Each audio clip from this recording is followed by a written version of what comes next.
কেমন আছো বন্ধুরা? আমি আজকে একটা চরম হাসির লাভ স্টোরি নিয়ে তৈরি অ্যানিমেশন সিনেমার গল্প নিয়ে হাজির হলাম। তো চলুন সরাসরি গল্প শুরু করা যাক।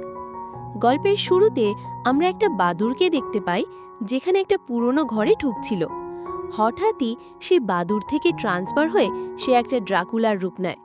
সেই ঘরে একটা ছোট্ট সুন্দর বাচ্চাও ছিল। ড্রাকুলাটাকে দেখে মনে হচ্ছিল যে সে হয়তো বাচ্চাটাকে মেরে ফেলবে, কিন্তু অবাক করার ব্যাপার হলো বাচ্চাটা ছিল তারই মেয়ে। সে তার বেবি ড্রাকুলার বাচ্চাটাকে খুব খুব ভালোবাসত।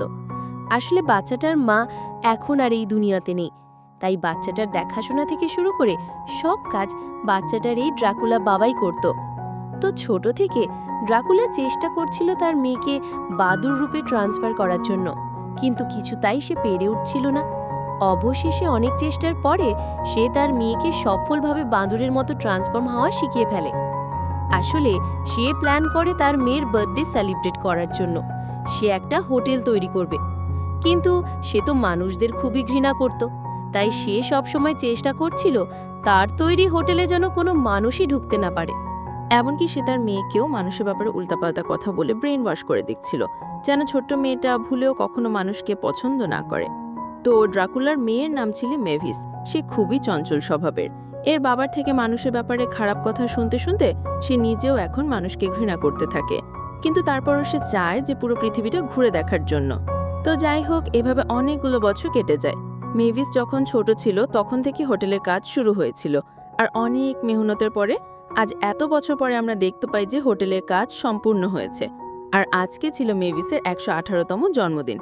তো ড্রাকুলা পৃথিবীর প্রায় সব মনস্টারকে সে জন্মদিনের পার্টিতে ইনভাইট করেছে। এছাড়াও মেভিস তার বাবাকে একটা কথা মনে করিয়ে দিয়ে বলে যে, বাবা, তুমি তো আমাকে প্রমিস করেছিলে যে জন্মদিনের দিন তুমি আমাকে বাইরের দুনিয়া দেখতে যাওয়ার পারমিশন দেবে, তাই আজকে সেই প্রমিসটা বাবাকে পূরণ করতেই হবে। কিন্তু বাইরের দুনিয়া দেখতে দেওয়ার জন্য তার বাবা রাজি তো হয়, তবে সাথে একটা শর্ত জুড়িয়ে দেয়, সব গেস্ট আসার আগে তাকে ফিরে আসতে হবে। মেভিস এতটুকুতেই খুশি হয়ে যায়। খুশিতে সে তার বাবাকে জড়িয়েও ধরে। সাথে সাথে সে একটা বাদুড়ের রূপ নিয়ে পাশের একটা গ্রামে উড়ে চলে যায়। দুনিয়াটা ঘুরে দেখার জন্য, কিন্তু মেভিসের বাবা তার মেয়ের খেয়াল রাখার জন্য সে নিজেও তার মেয়ের পিছু নেয়। এদিকে মেভিস গ্রামে ঢুকলেই দেখতে পায় যে সেখানে আসলে কেউই নেই। আসলে থাকবেই বা কি করে? এত রাতে সবার তো আর জেগে থাকার কথা নয়। কিন্তু মেভিস তো এটা জানতো না, তাই সে চিৎকার করে আওয়াজ করতে থাকে।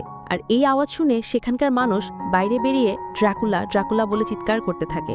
এমনকি সব মানুষ তাকে তাড়ানোর জন্য আগুন নিয়ে বেরিয়ে পড়ে। কিন্তু মেভিস বলে, যারে তোমরা একবার আমার কথা তো শোনো, আমি কারো ক্ষতি করতে আসিনি। তাছাড়াও আমি একজন ভালো ড্রাকুলা। তখনই সবার মধ্যে থেকে একটা মানুষের মুখোশ খুলে পড়ে যায়, আর আমরা দেখতে পাই যে এটা ছিল মেভিসেরই বাবা। কিন্তু মেভিস এই সব কিছু দেখার আগেই অন্য একজন তার বাবার মুখোশটা আবারও সেট করে দেয়। এতে করে আমরা এতটুকু বুঝতে পারি যে এরা আসলে সবাই মানুষ ছিল না, বরং মনস্টার। আর মেভিসের এখানে আসার পেছনে তার বাবার ড্রাকুলারই প্ল্যান ছিল, যেন মেভিস এই নকল মানুষদেরকে দেখে সে পুরোপুরিভাবে আসল মানুষদেরকেও ঘৃণা করতে শুরু করে দেয়। এমনকি সে হোটেলের সকল মনস্টার গেস্টদেরকে বলে এসেছে যে এখানে যেন কোনো মানুষ ঢুকতে না পারে। কিন্তু হঠাৎই সেখানে সত্যি সত্যি একজন মানুষ ঢুকে পড়ে। ড্রাকুলা এসব কিছু দেখে খুবই রেগে যায়। সে প্ল্যান করে যে কিভাবে এই মানুষটাকে এখান থেকে বের করে দেয়া যায়, কারণ যদি কোনো মনস্টার দেখে ফেলে যেখানে মানুষ ঢুকেছে, তাহলে সবাই মনে করবে যে ড্রাকুলার পাওয়ার কমে গেছে। কারণ মেভিসের বাবা ছিল সব মনস্টারদের হেড, আর তার পাওয়ার যদি কমে যায় তাহলে তাকে কেউ মেনে চলবে না। তো যাই হোক, যে মানুষটা হোটেলে প্রবেশ করেছে তার নাম ছিল জন। ড্রাকুলা তাকে জিজ্ঞাসা করে যে তুমি কিভাবে হোটেলে এলে। সে বলে যে বাইরে কিছু মানুষকে আমি আগুন জ্বলতে জ্বলতে এখানে আসতে দেখেছি, তাই ওদের পিছু করতে করতে আমিও এখানে চলে এসেছি। ড্রাকুলা বুঝতে পারে যে এটা তো আসলে তারই ভুল। এদিকে অলরেডি হোটেলের সকল মনস্টার গেস্টরা প্রায় চলে এসেছে, তাই সে তার মেয়ে আর ওই সব মনস্টারদের কাছ থেকে জনকে লুকিয়ে রাখার চেষ্টা করে। সে জনকে এমন একটা রুমে নিয়ে যায় যেখানে অনেক কাপড় ছিল। ড্রাকুলার মাথায় তখন একটা আইডিয়া চলে আসে। সে জনকে এমন একটা পোশাক পরায় যেটা দেখে মনে হচ্ছিল যে জন নিজেও একজন ড্রাকুলা। তারপর ড্রাকুলা জনকে বাইরে নিয়ে আসে, আর জন মনে করতে থাকে যে এখানে হয়তো কোনো হ্যালোইন পার্টি চলছে। জনের তো কোনো ধারণাই ছিল না যে সে আসলে মনস্টারদের মধ্যে এসে পড়েছে। তো না বুঝে সে একটা কঙ্কালের মধ্যে হাত ঢুকিয়ে দেয়, আর কঙ্কালটি জনকে তখনই একটা থাপ্পড়ও বসিয়ে দেয়, আর রাগারাগি করতে থাকে যে তার গায়ে সে কেন হাত দিয়েছে। জন এবার ভালোভাবে রিয়েলাইজ করতে পারে যে সে আসলে ভূতের দুনিয়াতে ঢুকে পড়েছে। সে তো ভয় দৌড়াতে শুরু করে, আর হঠাৎই একটা উড়ন্ত ঝাড়ুর উপরে গিয়ে বসে পড়ে। উড়তে উড়তে জন মেভিসের কাছে পৌঁছে যায়। মেভিস আর জন দুজনকে দেখে অবাক হয়ে যায়, যা ড্রাকুলা কখনোই চায়নি। তাই ড্রাকুলা দ্রুত জনকে নিয়ে সেখান থেকে অন্য একটা রুমে চলে আসে। জন এখন ড্রাকুলাকে দেখেও প্রচণ্ড ভয় পাচ্ছে, কারণ সে তো প্রথমে ভেবেছিল যে এটা একটা হ্যালোউইন পার্টি আর সবাই ভূতের কস্টিউম পরে আছে, কিন্তু কে জানতো এরা সত্যিকারের ভূত। জন ড্রাকুলাটাকে বলে যে প্লিজ আমার থেকে তুমি দূরে থাকো, আমার রক্ত তুমি খেও না। তখন ড্রাকুলাটা বলে যে আরে কাম অন জন, এটা পুরনো দিন না যে ড্রাকুলা তারা রক্ত খাবে। আমি খুবই মডার্ন আর আমি খুব ভালোভাবে জানি যে মানুষের রক্তে এখন অনেক ফ্যাট, এই রক্ত খেয়ে নিজে চর্বি বানানোর কোনো মানেই হয় না, আর তাই আমি মানুষের রক্ত খাই না।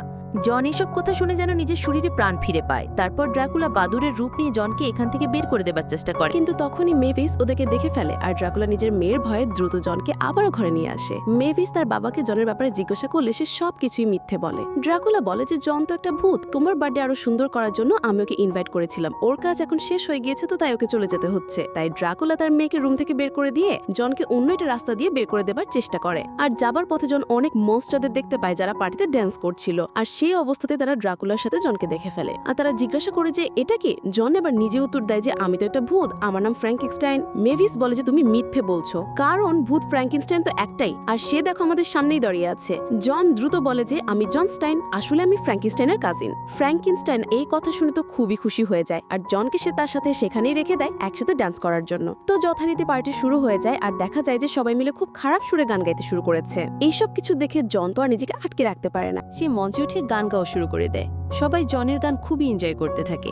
তখন সকল মনস্টাররা মিলে জনকে বলে মেভিসের বার্থডে পার্টি শেষ হওয়া পর্যন্ত এখানেই থেকে যেতে। এদিকে ড্রাকুলা তো জনকে তাড়াতেই পারছিল না, তাই সে খুবই রেগে যাচ্ছিল, কিন্তু সত্যিই তো তার কিছু করারও ছিল না। জন তখন সেখানে থাকা সকল মনস্টারকে শিখাচ্ছিল যে আসলে পার্টি কিভাবে মজাদার করে তুলতে হয়। এদিকে ড্রাকুলার যে ইঁদুর ছিল সে ঠিকই আবার মানুষের ঘ্রাণ পেয়ে যায়।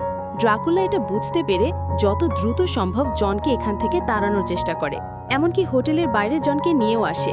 কিন্তু ড্রাকুলা চাচ্ছিল যে মানুষের দুনিয়াতে যাওয়ার আগে জনের এই সকল স্মৃতি যেভাবেই হোক মুছে ফেলতে, কিন্তু জন তার চোখে একটা লেন্স লাগিয়েছিল ভূত সাজার সময়, তাই বারবার ড্রাকুলা জনকে ম্যাজিক করলেও তা কোনো কাজই করছিল না।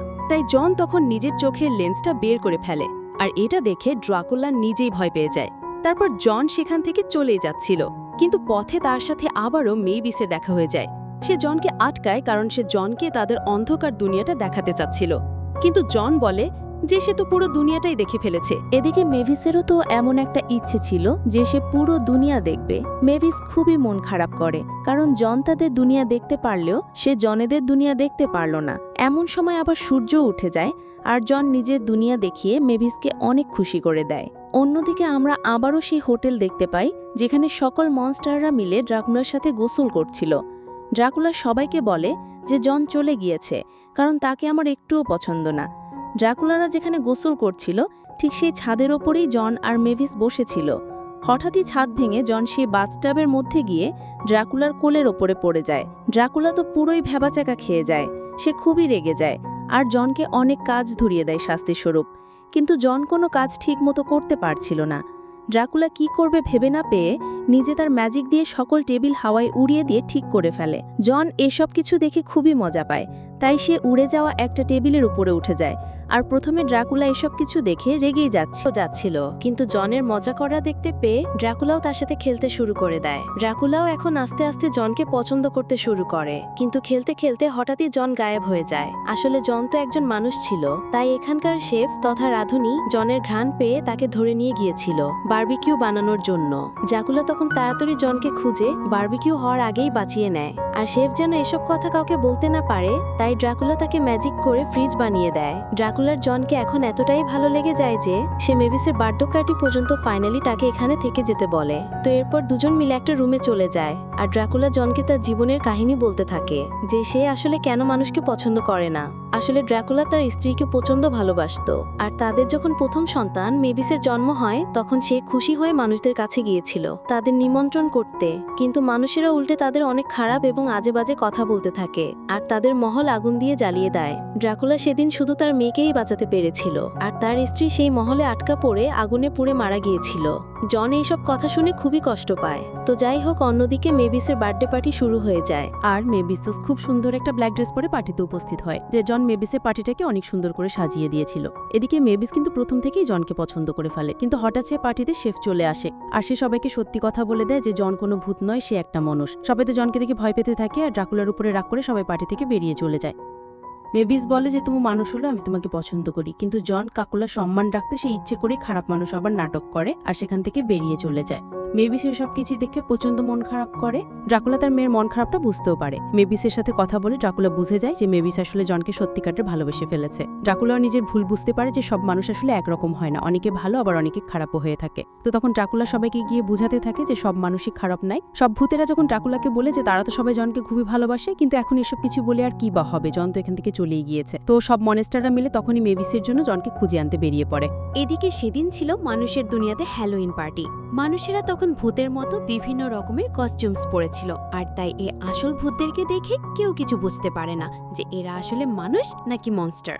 তো সব মনস্টার এসব কিছু দেখে মনে করতে থাকে যে আসলে মানুষেরা খুবই ভালো, তারা আমাদের এতটাই পছন্দ করে যে আমাদের মতোই সেজেগুজে পার্টি করছে। এইদিকে ড্রাকুলার এসব কিছু দেখার সময় ছিল না, কারণ জনকে ফিরিয়ে আনতে হলে তাকে এখনই এয়ারপোর্টে যেতে হবে। কিন্তু সে তো একজন ড্রাকুলা, সে তো আর চাইলেও সূর্যের আলোতে বাইরে বেরোতে পারবে না। তখন সব ড্রাকুলা মানুষদেরকে বিশ্বাস করেই নিজেদের সকল সত্যি কথা বলে দেয় যে তারা আসলে একটা ভূত। তাদের এখন একজন মানুষকে আটকানো দরকার যাকে তাদের একজন মেয়ে অনেক ভালোবাসে। তো মানুষেরা ড্রাকুলা এবং মানুষের এমন ভালোবাসা দেখে তাদেরকে হেল্প করতে রাজি হয়ে যায়। মানুষেরা কাপড় ধরে ছায়া বানিয়ে দেয় যেন ড্রাকুলা নিরাপদে সেখান থেকে এয়ারপোর্টে যেতে পারে। কিন্তু ততক্ষণে জনের প্লেন অলরেডি উড়াল দিয়েছে। ড্রাকুলা সূর্যের আলোতেই নিজেকে জ্বালিয়ে নিজের জীবনের পরোয়া না করে সেই প্লেনের সাথে উঠতে থাকে। জনকে থামানোর জন্য সে জানালা দিয়ে জনকে কিছু একটা বোঝানোর চেষ্টা করে, কিন্তু জন কিছুই বুঝতে পারে না। বাধ্য হয়ে ড্রাকুলা পাইলটকে হিপনোটাইজ করে এটা বলায় যে আমার ভুল হয়ে গেছে, প্লেনে কিছু সমস্যা রয়েছে আর সেটা ঠিক করতে হলে এক্ষুনি ল্যান্ড করতে হবে। এরপর আমরা দেখতে পাই যে ড্রাকুলা জনকে নিয়ে মেভিসের কাছে গিয়ে মেভিসকে একটা সারপ্রাইজ হিসেবে তাকে উপহার দেয়, আর এভাবে বার্থডে গিফট হিসেবে মেভিস তার বাবার কাছ থেকে জনকে পেয়ে যায়। আর জন মেভিসকে বলে যে তুমি যদি আমাকে ভালোবাসো তাহলে আমিও তোমাকে অনেক ভালোবাসি। তারপর সবাই মিলে অনেক আনন্দ করে মেভিসের বার্থডে পার্টি উদযাপন করে। আর এভাবেই জন আর মেভিসের সুন্দর মুহূর্তের মাধ্যমে মুভিটা এখানেই শেষ হয়ে যায়। তো কেমন লাগলো গল্পটা কমেন্টে অবশ্যই জানাবেন। আমি আজকের মতো বিদায় নিচ্ছি। সবাই ভালো থাকবেন, সুস্থ থাকবেন।